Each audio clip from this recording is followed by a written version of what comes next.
mon cher enseignant, bonsoir une autre fois sur votre chaîne éducative de Mohamed Hijj. Dans cette séance-là, je vais vous présenter la démarche de la poésie pour la quatrième, cinquième et la sixième année de l'enseignement primaire. Alors cette démarche se compose de la découverte, l'étude du poème, la diction, l'apprentissage par audition ou bien mémorisation et enfin prolongement.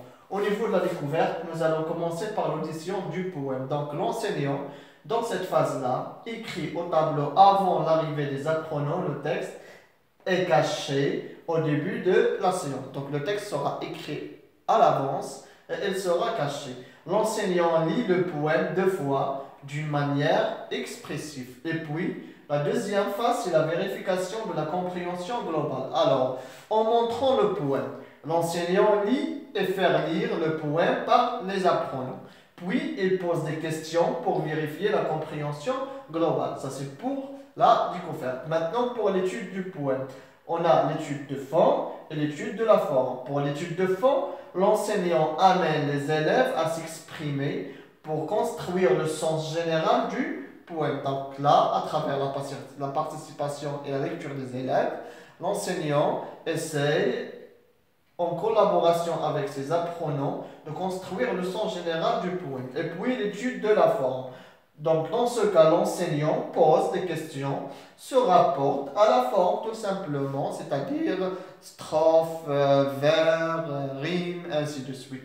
Et on passe à la diction. Donc au niveau de la diction, nous allons faire apparaître une craie de couleur et indiquer les signes de la ponctuation et les liaisons avant de faire dire le poème strophe par strophe. Donc là, ici, nous allons marquer la ponctuation et les liaisons et puis on procède à la lecture du poème strophe par strophe. Et puis amener l'apprenant à lire le texte de manière expressive. J'insiste sur expressive parce que le poème, c'est un texte à jouer ou bien à bien lire. Donc en respectant les normes de prosodie, les rimes et les rythmes ou bien le rythme du poème. Et puis on passe à l'étape de l'apprentissage par audition ou bien la mémorisation. À ce niveau-là, si le temps le permet, faire mémoriser le poème par audition.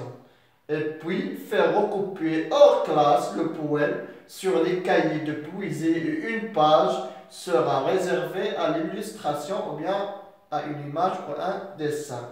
Et pour l'étape finale, c'est une étape de prolongement. Tout simplement, vous allez demander aux élèves de faire une petite recherche chez eux pour approfondir l'étude de ce poème. Donc, c'était tout pour aujourd'hui en ce qui concerne la démarche de la poésie pour la quatrième, la cinquième et la sixième année. Je vous remercie de votre attention. Alors, je vous laisse en beauté, espérant qu'on se retrouve en bonne santé. Au revoir.